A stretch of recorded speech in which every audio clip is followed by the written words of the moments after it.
Hello everyone, आप सभी का तबीयत प्रिपरेशन पे स्वागत है। आज हम 13 दिसंबर 2025 से बनने वाले सभी करंट अफेयर को कवर करेंगे। इससे पहले हम लास्ट क्लास का रिवीजन कर लेते हैं।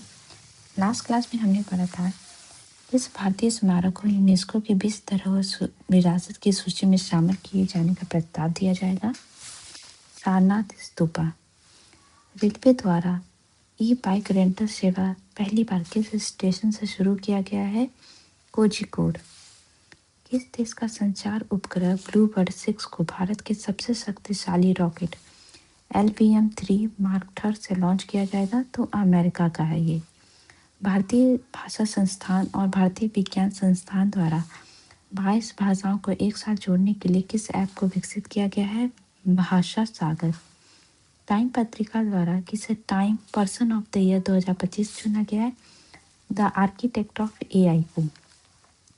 IGPL इन्विटेशन UAE में किस भारतीय खिलाड़ी द्वारा उसका पहला IGPL खिताब जीता गया है? करणदीप खोचर।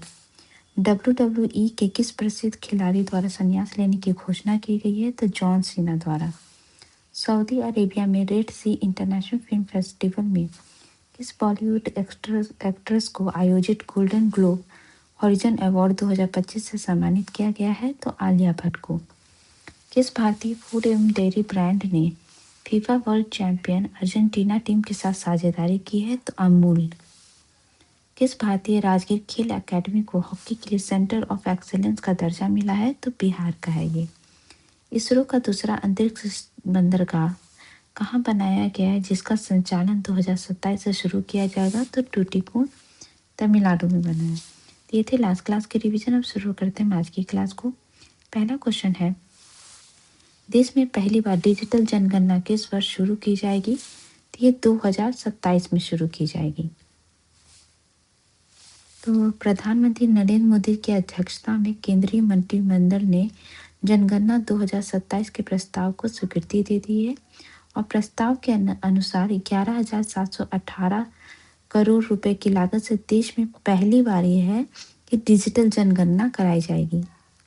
ये जो पूरी प्रक्रिया है वो 2 चरणों में होगी। पहले चरण में अप्रैल से सितंबर 2026 तक घरों की सूची बनाकर आवासों की गणना की जाएगी और फरवरी 2027 में जनगणना होगी। दूसरे चरण में ही जातियों का इलेक्ट्रॉनिक डेटा भी शामिल किया जाएगा। ठीक है। अगर हम सेंसस देखें और उसकी हिस्ट्री देखें कि इंडिया में ये कैसे कैसे इंट्रोड्यूस हुई, तो सबसे पहले जो है अर्ली सिटी सेंसस जो है वो इलाहाबाद में 1824 में कराया गया था और ढाका में 1830 में करवाया गया था हेनरी फॉल्टर के द्वारा, और इसलिए उनको father of the Indian census भी कहा जाता है।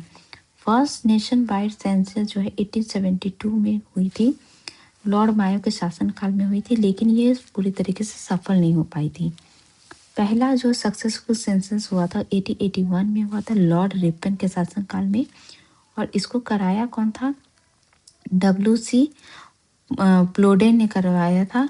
और उसी समय से 10-10 साल पे जो सेंसस कराया जाता है उसका जो सिस्टम है वो शुरू हुआ था। जो 1921 का ईयर है इसको जो है ग्रेट डिवाइड ईयर कहा जाता है, क्योंकि इसी समय जो फर्स्ट ऐसा इस समय जो था जो पॉपुलेशन था वो डिक्रीज हुई थी पूरी इंडिया की, और ये कारण इसलिए था क्योंकि 1918 में जो है इन्फ्लुएंजा का पैंडेमिक आ गया था, तो जिसके कारण बहुत लोगों की मौत हुई थी। तो 1921 सेंसस जो है वो बहुत तेजी से डिक्लाइन हुआ था। ठीक है। नेक्स्ट क्वेश्चन है, केंद्र सरकार द्वारा किस योजना का नाम बदलकर पूज्य बापू ग्रामीण रोजगार योजना किया गया है? तो अभी जो किया गया है मनरेगा जो है ये स्कीम थी, इसी का नाम बदल के पूज्य बापू ग्रामीण रोजगार योजना किया गया है। केंद्रीय कैबिनेट ने Mahatma Gandhi national rural employment guarantee scheme, ये मनरेगा का फुल फॉर्म है, का नाम बदलने और काम करने के दिनों की संख्या बढ़ाने वाले विधेयक को मंजूरी दी। मतलब मनरेगा का तो नाम तो बदला गया है, ठीक है, और साथ में जो इसमें जो 100 दिन का जो रोजगार दिया जाता था उसको भी बढ़ाया गया है। तो नाम बदल के क्या किया गया, पूज्य बापू ग्रामीण रोजगार योजना कर दिया गया है। जो 100 दिन का काम दिया जाता था पहले, अब उसको बढ़ाकर 125 दिन का काम दिया जाएगा। ठीक है।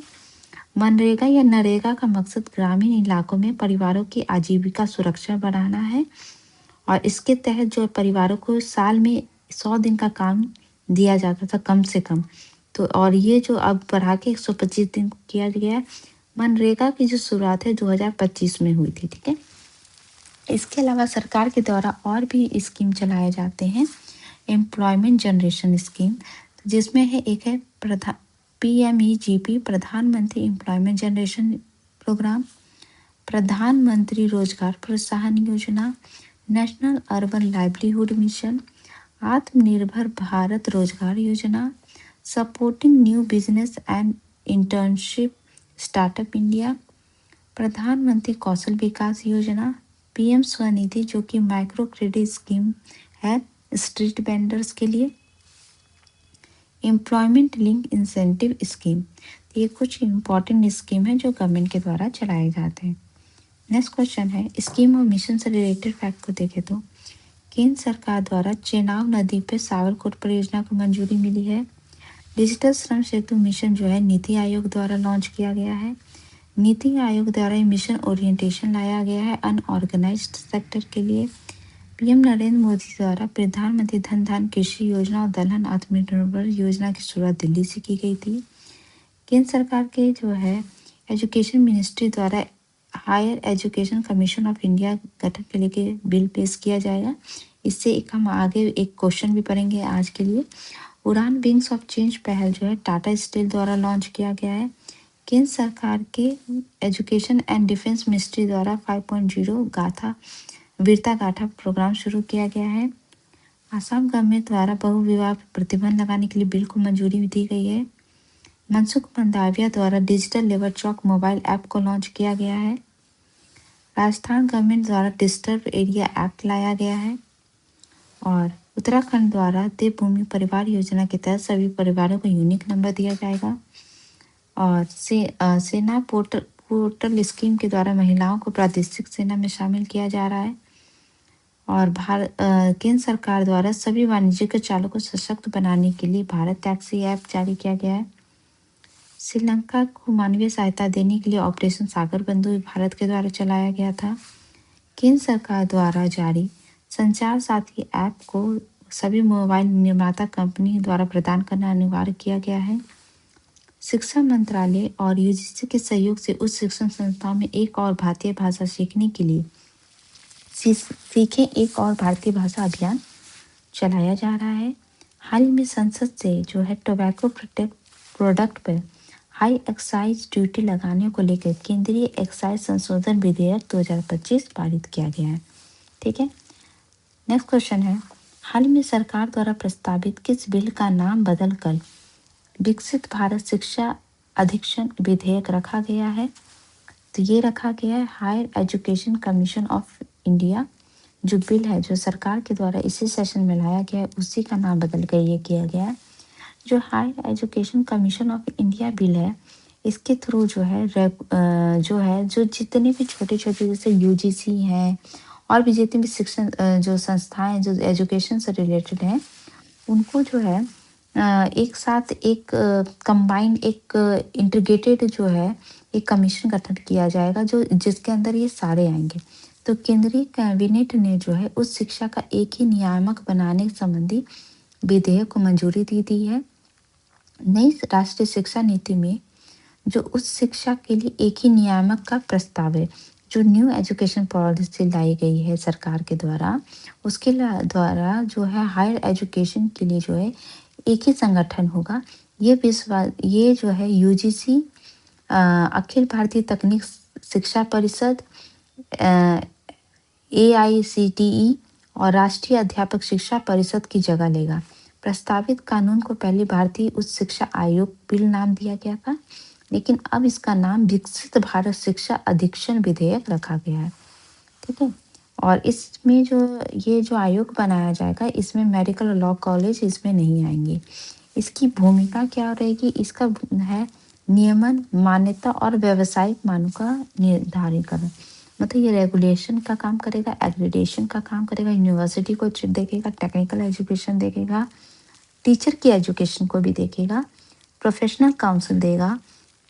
इसके अलावा जो लर्निंग आउटकम के फ्रेमिंग करेगा कि बच्चे क्या चीज़ जो है बेहतर और करने की ज़रूरत है, और फंडिंग जो है, ये सब सारे जो काम हैं वो सब एक ही जगह एक ही कमीशन करेगा, जिसका नाम किया गया है विकसित भारत शिक्षा अधिक्षण विधेयक। ठीक है, कुछ बदले गए नामों को देखें तो मनरेगा का, आज ही हमने पढ़ा था कि मनरेगा का नाम बदलकर पूज्य बापू ग्रामीण रोजगार गारंटी योजना किया गया है। गया सिटी जो बिहार से है उसका नाम बदलकर गया जी किया गया है। Prime minister office, PMO office जो हमने पढ़ा था लास्ट क्लास में भी, कि उसका नाम बदल के अब अभी सेवा तीर्थ किया गया है। महाराष्ट्र गवर्नमेंट द्वारा इस्लामपुर सिटी को ईश्वरपुर किया गया है। The ministry of home affair के द्वारा जो है राजभवन, जो गवर्नर का ऑफिशियल रेसिडेंस होता है, उसका नाम बदलकर लोक भवन किया गया है। और राजनिवास जो लेफ्टिनेंट गवर्नर का रेसिडेंस होता है, उसको जो है लोक निवास किया गया है। उत्तराखंड गवर्नमेंट द्वारा भी कुछ नाम चेंज किए गए, जैसे औरंगजेबपुर का नाम बदलकर शिवाजी नगर किया गया है। मियान वाला का नाम बदलकर रामजी वाला किया है। नवादी रोड का अटल मार्ग किया गया है। और कुछ और भी नाम है जो प्रस्तावित हैं जिनको चेंज किया जाना चाहिए। यूपी गवर्नमेंट के द्वारा ऐसा प्रस्ताव दिया गया है, जैसे कि अलीगढ़ को जो है हरिगढ़ किया जाए, फिरोजाबाद को चंद्रनगर और सुल्तानपुर को खुश भवानपुर करने का प्रस्ताव दिया गया, लेकिन अभी ये किया नहीं गया है। ठीक है, नेक्स्ट क्वेश्चन है, किस देश द्वारा कोर 5 हार्ड पावर ग्रुप गठन का योजना बनाया जा रहा है? तो इसका सही आंसर है अमेरिका द्वारा। तो अमेरिकी राष्ट्रपति डोनाल्ड ट्रंप एक नए कोर 5 समूह के गठन की योजना बना रहे हैं। इसमें दुनिया की 5 सबसे बड़ी महाशक्तियां होंगी, जिसमें अमेरिका, चीन, रूस और जापान के साथ भारत भी शामिल होगा। ठीक है, अमेरिका, रूस, चीन, इंडिया और जापान। ठीक है, तो ट्रम्प जो है इसे G7 जो है समूह है उसकी जगह एक विकल्प के तौर पे मान रहे हैं, क्योंकि G7 जो कंट्री है उसमें ज़्यादा से ज़्यादा जो है वो यूरोप की कंट्रीज शामिल हैं, तो उनका जो दबदबा ज़्यादा रहता है, इसलिए ऐसा जो है अल्टरनेट एक ग्रुप लाया जा रहा है, जिसमें जो है जो दुनिया के जो उभरते हुए सबसे ज़्यादा शक्तिशाली देश है उनका एक संगठन बनाया जाए। क्यों?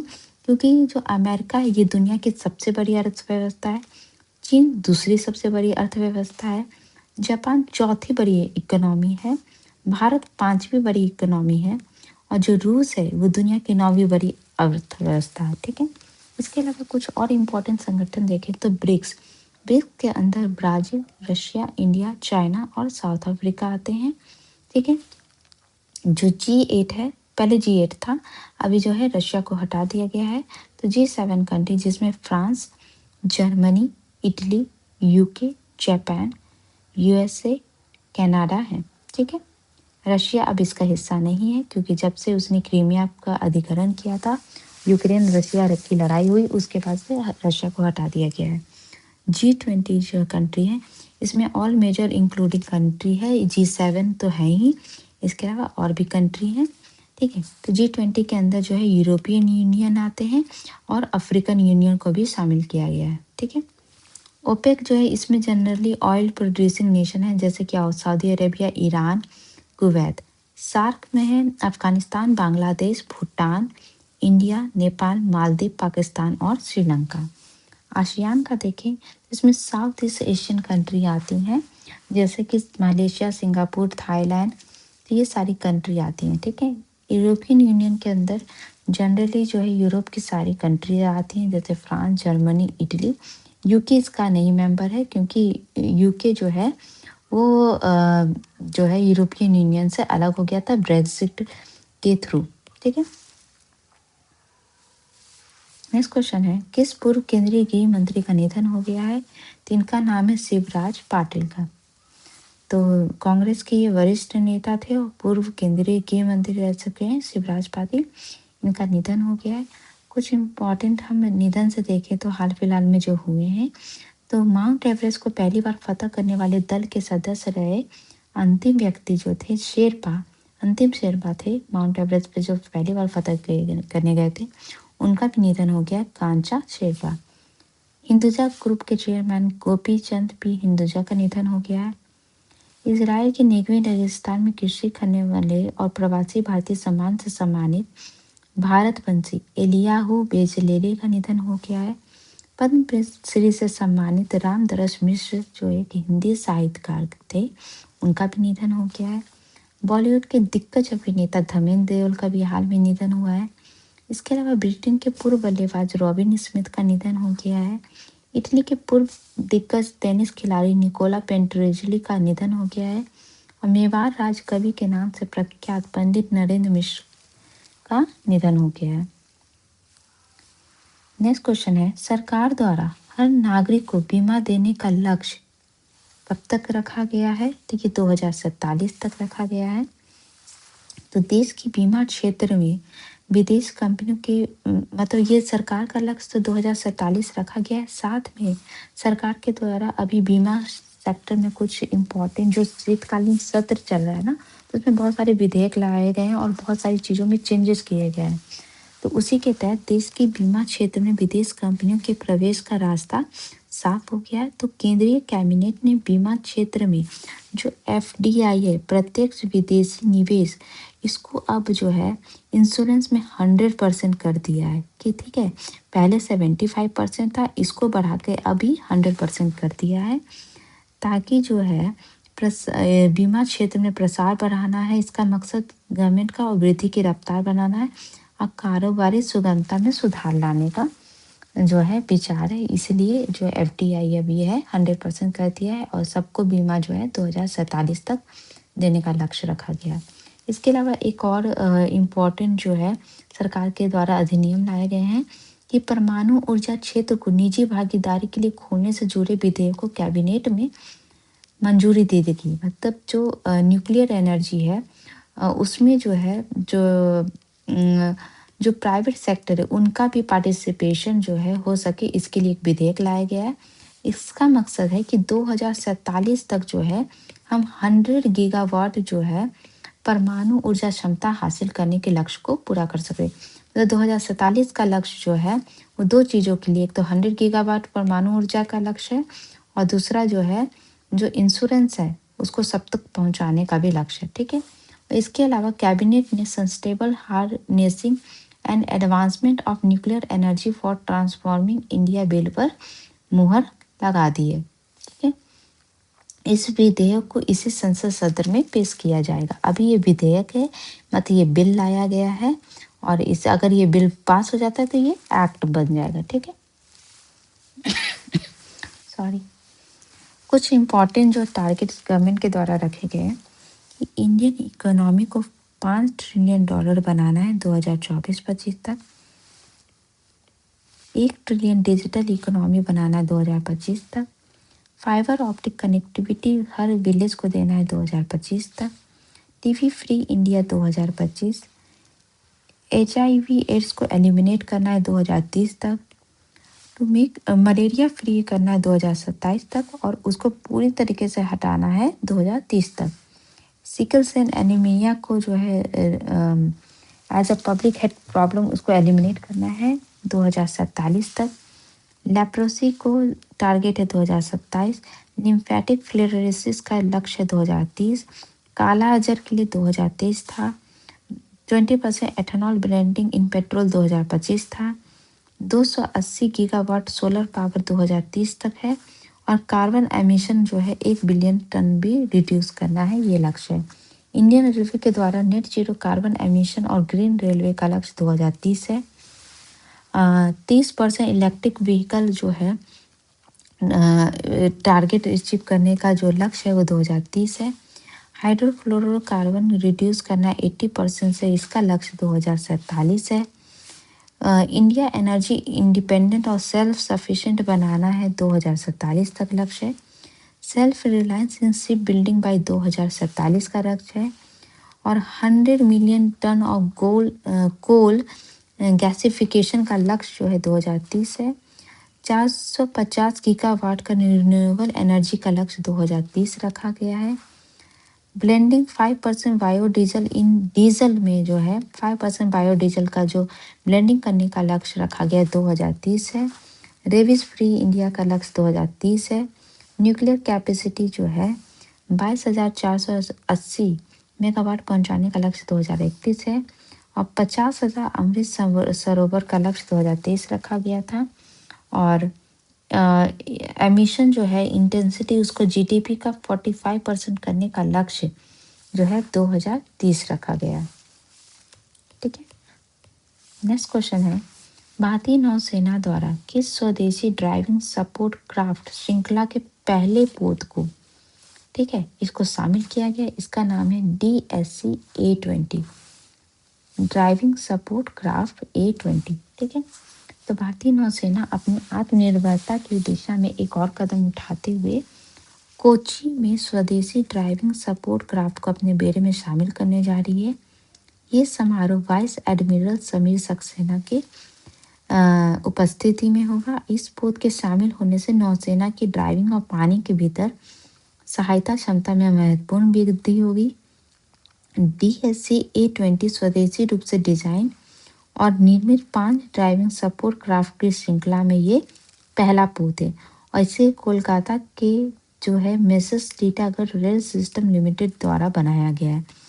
तो ठीक है, तो मतलब ड्राइविंग सपोर्ट क्राफ्ट में जो है जो ये एक सीरीज है, इसमें 5 पोत आएंगे जिसमें ये पहला पोत आया है। ठीक है, डिफेंस से रिलेटेड कुछ फैक्ट देखे तो नौसेना प्रमुख द्वारा जो है 2035 का लक्ष्य रखा गया है कि 200 से अधिक पनडुब्बी और जहाज का संचालन का लक्ष्य रखा गया है। हाल में भारतीय नौसेना द्वारा तीसरे स्वदेशी सर्वेक्षण पोत को कोच्चि नौसेना अड्डे पर शामिल किया गया जिसका नाम है इक्षक। केंद्र सरकार द्वारा समुद्री बंदरगाहों की सुरक्षा की जिम्मेदारी CISF को सौंपी गई है। माही श्रेणी का पहला एंटी सबमरीन वाटरफेयर शैलो वाटरक्राफ्ट जो है कोचिन शिपयार्ड द्वारा बनाया गया है। भारतीय नौसेना का जो INS सावित्री एक ऑफशोर पेट्रोल जहाज है वो सेशल के विक्टोरिया पोर्ट गए पहुंचा था। और श्रीलंका के जो है 75वीं वर्षगांठ में भाग लेने के लिए भारत के INS विक्रम और उदयगिरी जो है जहाज पहुंचा था। भारतीय नौसेना का तीसरा स्वदेशी बैलिस्टिक पनडुब्बी को शामिल किया गया जिसका नाम INS अरिधमन है। भारतीय नौसेना में प्रोजेक्ट 17A के तहत जो चौथा युद्धपोत शामिल हुआ है उसका नाम है INS तारागिरी। नेक्स्ट क्वेश्चन है, अंडर 19 एशिया कप UAE में किस भारतीय खिलाड़ी को यूथ वनडे के एक पारी में सर्वाधिक छक्के लगाने का रिकॉर्ड बनाया गया है? तो ये बनाया गया है वैभव सूर्यवंशी द्वारा। जो एशिया कप अभी जो है UAE में हो रहा है अंडर 19, उनमें उनके द्वारा यह है वर्ल्ड रिकॉर्ड बनाया गया है। तो वैभव ने शुक्रवार को अंडर 19 एशिया कप में UAE के खिलाफ जो 95 गेंद में उसमें 171 रन बनाए थे और जिसमें उन्होंने 14 छक्के लगाए थे। यूथ वनडे में दुनिया के किसी भी क्रिकेटर की ओर से एक पारी में लगाए गए सर्वाधिक छक्के हैं। ठीक है, और वैभव की इस पारी के बदौलत और भारत इसमें जीता भी है।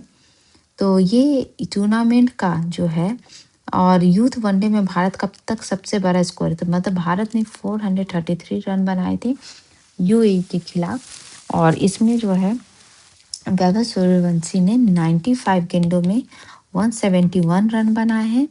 ठीक है, और जो है छक्के लगाए हैं वो 14 सिक्सेस लगाई हैं।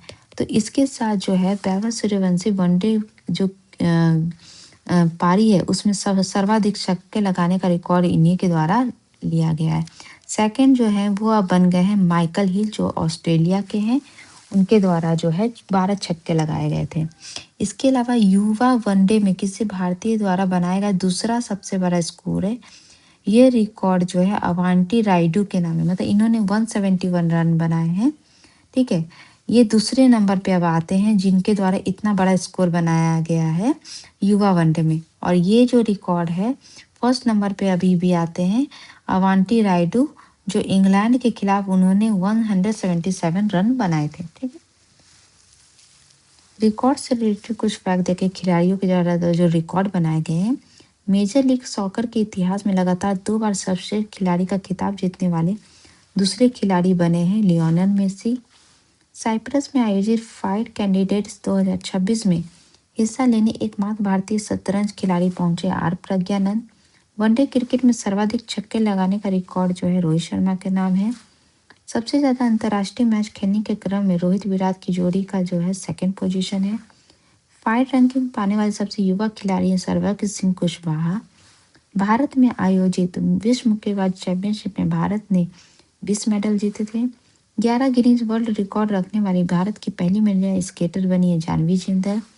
भारत की पहली खिलाड़ी बनी है अनुपमा रामचंद्रन, जिन्होंने IBSF वर्ल्ड स्नूकर चैंपियनशिप 2025 का खिताब जीता था।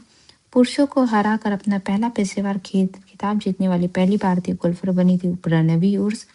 प्रथम श्रेणी में लगातार 8 छक्के लगाने वाले पहले बल्लेबाज बने आकाश कुमार चौधरी।